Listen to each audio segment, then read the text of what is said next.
नमस्कार दोस्तों, फिर से आपका स्वागत है इस वीडियो के अंदर। दोस्तों, आज की वीडियो में मैं आपके लिए टॉप 100 ऐसे जीके क्वेश्चन लेके आया हूं जो आने वाले किसी भी एग्जाम के लिए बहुत ज़्यादा इंपॉर्टेंट है। और दोस्तों, आज की वीडियो में ये सभी क्वेश्चन ऐसे हैं जो हाल फिलहाल के एग्जाम में आ चुके हैं और आपके आने वाले किसी भी कॉम्पिटिटिव एग्जाम के लिए बहुत ज़्यादा इंपॉर्टेंट है। इसलिए आप इस वीडियो को एंड तक जरूर देखना और इस वीडियो के अंदर आप कितने क्वेश्चन राइट करते हो मुझे कमेंट के अंदर जरूर बताना। तो चलिए साथियों, अब अपनी वीडियो को हम स्टार्ट करते हैं। चलिए दोस्तों, अब हमारा पहला सवाल आता है कि गंगा नदी का उद्गम स्थल कौन सा है। तो हमारा सही जवाब होगा दोस्तों ऑप्शन बी, गंगोत्री। यानी गंगा नदी का जो उद्गम स्थान है वो है गंगोत्री, यानी गंगोत्री से गंगा नदी निकलती है। चलिए साथियों, अब हमारा अगला सवाल आता है कि भारत की सबसे लंबी नदी कौन सी है।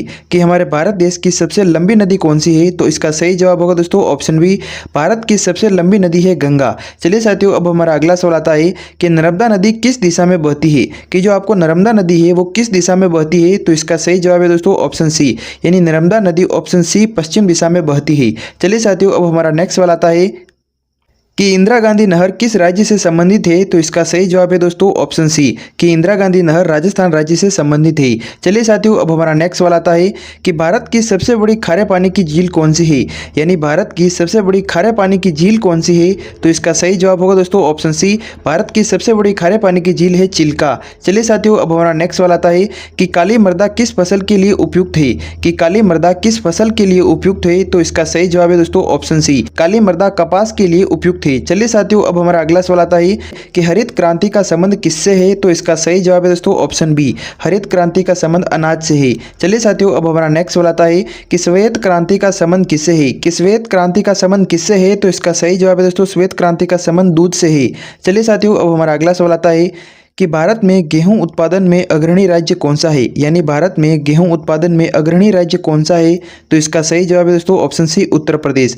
चलिए साथियों, अब हमारा नेक्स्ट सवाल आता है कि राष्ट्रीय डेयरी विकास बोर्ड कहाँ स्थित है। कि राष्ट्रीय डेयरी विकास बोर्ड कहाँ पर स्थित है। तो इसका सही जवाब होगा दोस्तों ऑप्शन बी, आणंद में स्थित है। चलिए साथियों, अब हमारा नेक्स्ट सवाल आता है कि भारत में सर्वाधिक वन क्षेत्र किस राज्य में है। कि भारत में सर्वाधिक वन क्षेत्र किस राज्य में है।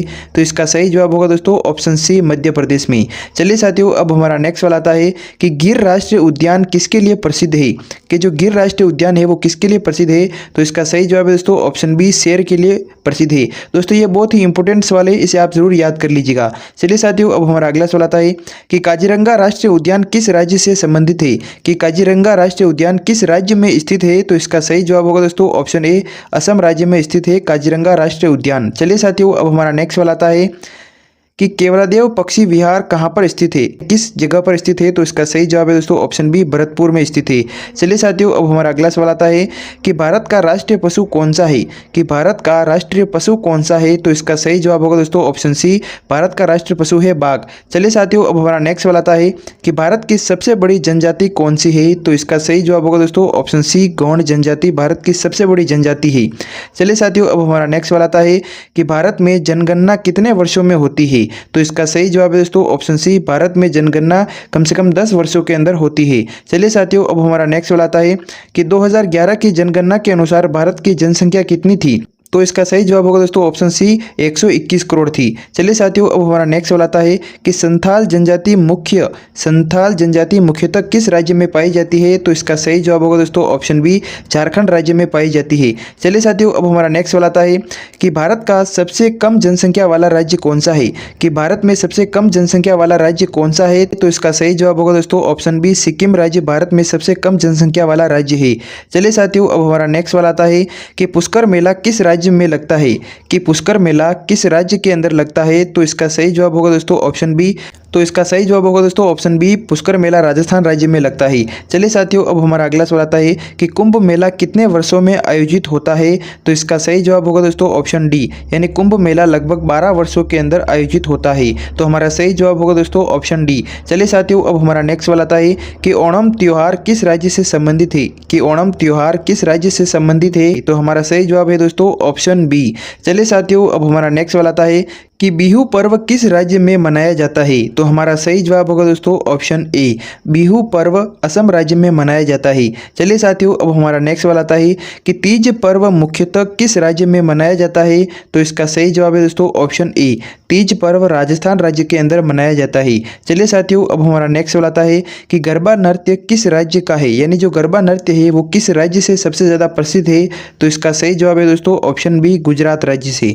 चलिए साथियों, अब हमारा अगला सवाल आता है कि भांगड़ा लोक नृत्य किससे संबंधित है?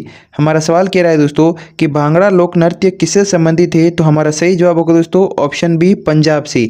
चलिए साथियों, अब हमारा नेक्स्ट वाला आता है कि घूमर नृत्य किस राज्य का है, यानी जो घूमर नृत्य है वो किस राज्य का है?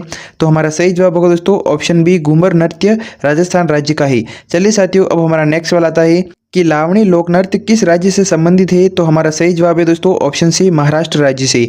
चलिए साथियों, अब हमारा नेक्स्ट वाला आता है कि आहला लोकगीत किस क्षेत्र से जुड़ा है? कि आहला जो लोकगीत है वो किस क्षेत्र से जुड़ा है? तो हमारा सही जवाब होगा दोस्तों ऑप्शन ए, बुंदेलखंड से जुड़ा हुआ है। चलिए साथियों, अब हमारा अगला सवाल आता है कि इसरो का मुख्यालय कहाँ पर स्थित है? कि इसरो का जो मुख्यालय है वो कहाँ पर स्थित है? तो हमारा सही जवाब होगा दोस्तों ऑप्शन बी, हैदराबाद में स्थित है। चलिए साथियों, अब हमारा नेक्स्ट वाला आता है कि भारतीय रिजर्व बैंक का मुख्यालय कहाँ पर स्थित है? कि भारतीय रिजर्व बैंक का मुख्यालय कहाँ पर स्थित है? तो हमारा सही जवाब होगा दोस्तों ऑप्शन सी, मुंबई के अंदर स्थित है भारतीय रिजर्व बैंक का मुख्यालय। चलिए साथियों, अब हमारा नेक्स्ट वाला आता है कि नेहरू पानी उद्यान कहाँ पर स्थित है? कि नेहरू पानी उद्यान कहाँ पर स्थित है? तो हमारा सही जवाब होगा दोस्तों ऑप्शन बी, हैदराबाद में स्थित है। चलिए साथियों, अब हमारा नेक्स्ट वाला आता है कि इंडिया गेट किस शहर में स्थित है? कि इंडिया गेट जो है वो किस शहर में स्थित है? तो हमारा सही जवाब होगा दोस्तों ऑप्शन बी, दिल्ली में स्थित है। चलिए साथियों, अब हमारा अगला सवाल आता है कि जिम कॉर्बेट राष्ट्रीय उद्यान किस राज्य में है? कि जो जिम कॉर्बेट राष्ट्रीय उद्यान है वो किस राज्य में है? तो हमारा सही जवाब होगा दोस्तों ऑप्शन बी, उत्तराखंड राज्य में। चलिए साथियों, अब हमारा नेक्स्ट वाला आता है कि भारत का पहला बजट किसने प्रस्तुत किया था? तो हमारा सही जवाब होगा दोस्तों ऑप्शन बी, आर के सन्मुख चेट्टी ने भारत का पहला बजट तैयार किया था, यानी प्रस्तुत किया था। चलिए साथियों, अब हमारा अगला सवाल आता है कि भारत के प्रथम राष्ट्रपति कौन थे? यानी भारत के प्रथम राष्ट्रपति कौन थे? तो हमारा सही जवाब होगा दोस्तों option B, doctor Rajendra Prasad. चलिए साथियों, अब हमारा अगला सवाल आता है कि भारतीय संविधान कब लागू हुआ? तो हमारा सही जवाब होगा दोस्तों ऑप्शन बी, 26 जनवरी 1950 को भारतीय संविधान लागू हुआ था। चलिए साथियों, अब हमारा नेक्स्ट वाला आता है कि भारत की संसद कितने सदन में है? कि भारत की जो संसद है, संसद के कितने सदन है? तो इसका सही जवाब है दोस्तों ऑप्शन 2, यानी ऑप्शन बी, भारत के संसद के अंदर 2 सदन है। चलिए साथियों, अब हमारा अगला सवाल आता है कि भारत के प्रथम प्रधानमंत्री कौन थे? तो हमारा सही जवाब होगा दोस्तों ऑप्शन सी, जवाहरलाल नेहरू भारत के प्रथम प्रधानमंत्री थे। चलिए साथियों, अब हमारा अगला सवाल है कि भारत का पहला उपग्रह कौन सा था? यानी भारत का जो पहला उपग्रह था वो कौन सा था? तो इसका सही जवाब होगा दोस्तों ऑप्शन बी, रोहिणी जो उपग्रह था वो भारत का पहला उपग्रह था। चलिए साथियों, अब हमारा अगला सवाल आता है कि भारत की पहली महिला प्रधानमंत्री कौन थी? कि जो भारत की पहली महिला प्रधानमंत्री थी वो कौन थी? तो हमारा सही जवाब है दोस्तों ऑप्शन बी, इंदिरा गांधी थी जो भारत की पहली महिला प्रधानमंत्री थी। चलिए साथियों, अब हमारा अगला सवाल आता है कि भारत का पहला IIT कहाँ पर स्थित है? भारत का पहला IIT कहाँ पर स्थित है? तो हमारा सही जवाब है दोस्तों ऑप्शन सी, खड़गपुर के अंदर भारत का पहला IIT स्थापित हुआ है।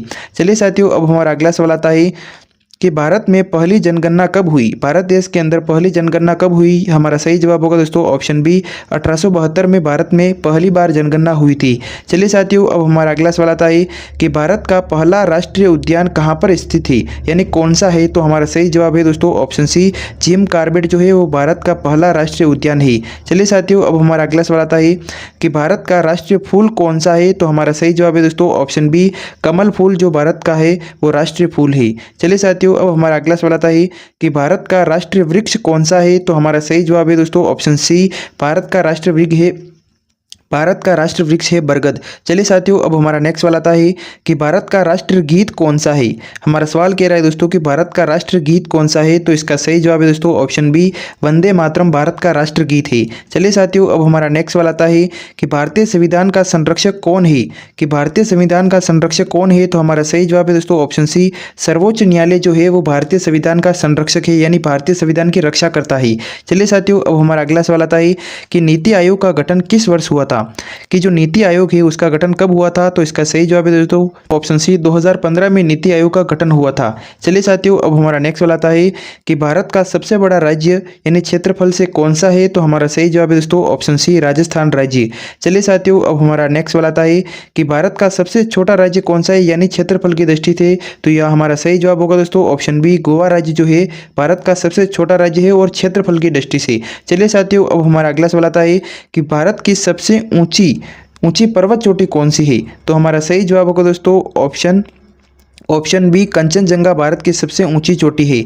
चलिए साथियों, अब हमारा अगला सवाल आता है कि भारत में सबसे पहले सूर्योदय कहाँ पर होता है, कि हमारे भारत देश में सबसे पहले सूर्योदय कहाँ पर होता है, तो इसका सही जवाब है दोस्तों ऑप्शन बी अरुणाचल प्रदेश के अंदर, भारत के अंदर सबसे पहले सूर्योदय होता है। चलिए साथियों, अब हमारा नेक्स्ट वाला आता है भारतीय संविधान में कुल कितने अनुच्छेद है, तो इसका सही जवाब है दोस्तों ऑप्शन ए 395 अनुच्छेद है। चलिए साथियों, अब हमारा नेक्स्ट वाला आता है कि लोकसभा का अधिकतम कार्यकाल कितना होता है, कि लोकसभा का अधिकतम कार्यकाल कितना होता है, तो इसका सही जवाब है दोस्तों ऑप्शन बी यानी लोकसभा का अधिकतम कार्यकाल 5 वर्ष का होता है।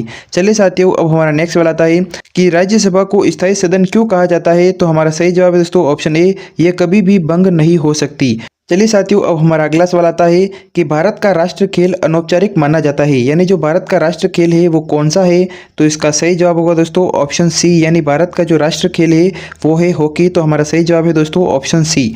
चलिए साथियों, अब हमारा नेक्स्ट सवाल आता है कि मिसाइल मैन ऑफ इंडिया किसे कहा जाता है, कि मिसाइल मैन ऑफ इंडिया के नाम से और किसे जाना जाता है, तो इसका सही जवाब है दोस्तों option C doctor APJ Abdul Kalam को मिसाइल मैन ऑफ इंडिया के नाम से भी जाना जाता है। चलिए साथियों, अब हमारा अगला सवाल आता है कि भारत में जो है जीएसटी कब लागू हुआ, तो हमारा सही जवाब होगा दोस्तों ऑप्शन सी 2017 के अंदर भारत में जीएसटी लागू हुआ था।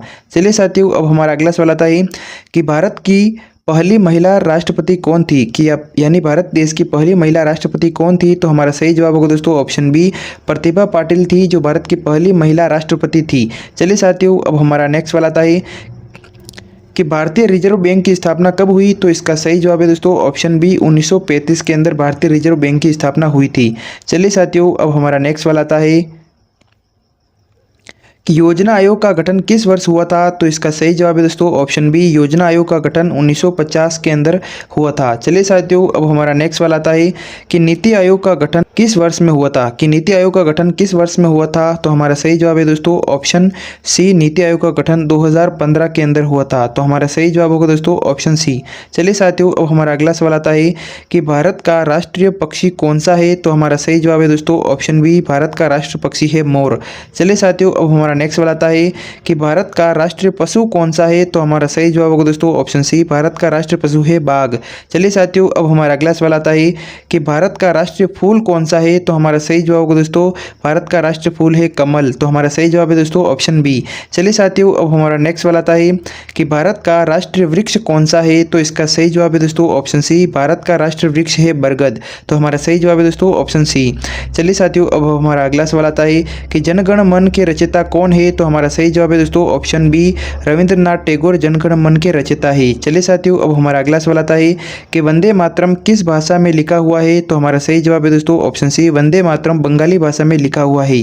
चलिए साथियों, अब हमारा अगला सवाल आता है कि भारत का पहला उपग्रह कौन सा था, तो हमारा सही जवाब है दोस्तों ऑप्शन सी भारत का पहला उपग्रह आर्यभट्ट था। चलिए साथियों, अब हमारा अगला सवाल आता है कि इसरो का मुख्यालय कहाँ पर स्थित है, तो हमारा सही जवाब है दोस्तों ऑप्शन सी इसरो का मुख्यालय बेंगलोर में स्थित है। चलिए साथियों, अब हमारा अगला सवाल आता है कि भारत के मुख्य न्यायाधीश की नियुक्ति कौन करता है, तो हमारा सही जवाब है दोस्तों ऑप्शन सी राष्ट्रपति द्वारा भारत के मुख्य न्यायाधीश की नियुक्ति की जाती है। चलिए साथियों, अब हमारा अगला सवाल आता है कि संविधान दिवस कब मनाया जाता है, यानी संविधान दिवस कब मनाया जाता है, तो इसका सही जवाब है दोस्तों ऑप्शन सी 26 नवंबर को संविधान दिवस मनाया जाता है।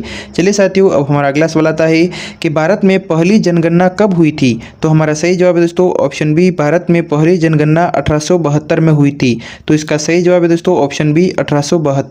चलिए साथियों, अब हमारा अगला सवाल आता है कि 2011 के अनुसार सबसे अधिक जनसंख्या वाला राज्य कौन सा है? तो हमारा सही जवाब होगा दोस्तों ऑप्शन सी, उत्तर प्रदेश राज्य।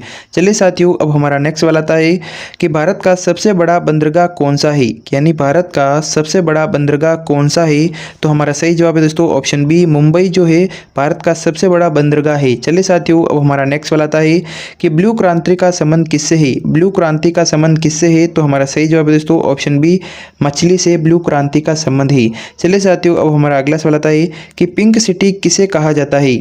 पिंक सिटी किसे कहा जाता है? कि पिंक सिटी जयपुर को कहा जाता है और ये जयपुर राजस्थान राज्य में स्थित है। चलिए साथियों, अब हमारा अगला सवाल आता है कि भारत का सबसे पुराना उच्च न्यायालय कौन सा है? तो हमारा सही जवाब है दोस्तों ऑप्शन सी, कलकत्ता भारत का सबसे पुराना उच्च न्यायालय है। चलिए साथियों, अब हमारा अगला सवाल आता है कि काजीरंगा राष्ट्रीय उद्यान किसके लिए प्रसिद्ध है? तो हमारा सही जवाब है दोस्तों ऑप्शन सी, एक सींग वाला गेंडा के लिए काजीरंगा राष्ट्रीय उद्यान प्रसिद्ध है। चलिए साथियों, अब हमारा नेक्स्ट वाला आता है कि गिर राष्ट्रीय उद्यान किस राज्य में स्थित है? तो हमारा सही जवाब है दोस्तों ऑप्शन सी, गुजरात राज्य में गिर राष्ट्रीय उद्यान स्थित है। चलिए साथियों, अब हमारा नेक्स्ट वाला आता है कि केवलादेव पक्षी विहार कहाँ पर स्थित है? कि केवलादेव पक्षी विहार कहाँ पर स्थित है? तो हमारा सही जवाब है दोस्तों ऑप्शन बी, भरतपुर यानी राजस्थान के अंदर केवलादेव पक्षी विहार स्थित है। चलिए साथियों, अब हमारा अगला सवाल आता है कि भारत में सबसे अधिक वन क्षेत्र किस राज्य में है? तो हमारा सही जवाब है दोस्तों ऑप्शन सी, मध्य प्रदेश में। चलिए दोस्तों, अब हमारा नेक्स्ट वाला आता है कि भारत की सबसे बड़ी जनजाति कौन सी है? तो इसका सही जवाब है दोस्तों ऑप्शन सी, गोंड जनजाति भारत की सबसे बड़ी जनजाति है। चलिए दोस्तों, अब हमारा नेक्स्ट वाला आता है कि संथाल जनजाति मुख्यतः किस राज्य में पाई जाती है? तो इसका सही जवाब है दोस्तों ऑप्शन बी, झारखंड राज्य में। चलिए साथियों, अब हमारा अगला सवाल आता है कि कुंभ मेला कितने वर्षों में आयोजित होता है? तो इसका सही जवाब होगा दोस्तों कुंभ मेला लगभग 12 वर्षों के अंदर आयोजित होता है। तो हमारा सही जवाब है दोस्तों ऑप्शन डी।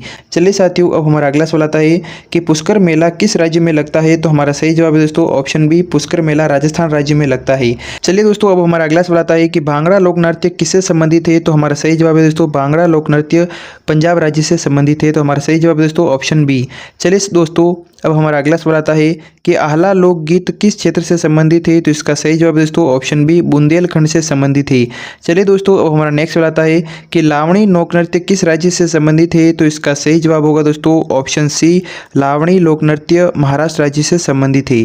चलिए दोस्तों, अब हमारा अगला सवाल आता है कि भारत का पहला बजट किसने प्रस्तुत किया था? तो इसका सही जवाब है दोस्तों ऑप्शन बी, आर के सन्मुख चेट्टी ने। चलिए साथियों, अब हमारा अगला सवाल आता है कि नियंत्रक एवं महालेखा परीक्षक को क्या कहा जाता है? तो इसका सही जवाब दोस्तों ऑप्शन बी, CAG कहा जाता है। चलिए साथियों, अब हमारा अगला सवाल आता है कि पंचायती राज व्यवस्था किस संशोधन से लागू हुई? तो इसका सही जवाब होगा दोस्तों ऑप्शन बी, 73वें संविधान संशोधन से। चलिए साथियों, अब हमारा अगला सवाल आता है कि नगर पालिका से संबंधित संशोधन कौन सा है? तो इसका सही जवाब है दोस्तों ऑप्शन बी, 73वां। चलिए साथियों, अब हमारा अगला सवाल आता है कि विश्व का सबसे बड़ा महासागर कौन सा है? कि विश्व का सबसे बड़ा महासागर कौन सा है? तो हमारा सही जवाब होगा दोस्तों ऑप्शन सी, प्रशांत महासागर जो है वो विश्व का सबसे बड़ा महासागर है। चलिए दोस्तों, अब हमारा नेक्स्ट वाला आता है कि भारत का सबसे ऊंचा बांध कौन सा है? तो इसका सही जवाब है दोस्तों ऑप्शन ए, टिहरी बांध भारत का सबसे ऊंचा बांध है। चलिए दोस्तों, अब हमारा नेक्स्ट वाला आता है कि राष्ट्रीय पशु दिवस कब मनाया जाता है? तो हमारा सही जवाब है दोस्तों ऑप्शन सी, राष्ट्रीय पशु दिवस 29 जुलाई को मनाया जाता है। चलिए दोस्तों, अब हमारा नेक्स्ट वाला आता है कि भारतीय संविधान का संरक्षक कौन है? तो हमारा सही जवाब है दोस्तों ऑप्शन सी, सर्वोच्च न्यायालय जो है भारतीय संविधान का संरक्षक है। दोस्तों, आज की वीडियो में मैंने आपको टॉप 100 जीके क्वेश्चन बताया हूं जो आपके आने वाले किसी भी एग्जाम के लिए बहुत ज़्यादा इंपॉर्टेंट है, इसलिए आप इस वीडियो को पूरा एक बार फिर से ज़रूर देख लेना। ये क्वेश्चन आपके लिए बहुत ज़्यादा इंपॉर्टेंट है और आपके एग्जाम में आने के लिए बहुत ज़्यादा चांस है। दोस्तों, इस वीडियो के अंदर आपने कितने क्वेश्चन सही किए हैं मुझे कमेंट के अंदर ज़रूर बताना, और ये वीडियो पसंद आई है तो इस वीडियो को लाइक और चैनल को सब्सक्राइब जरूर करना।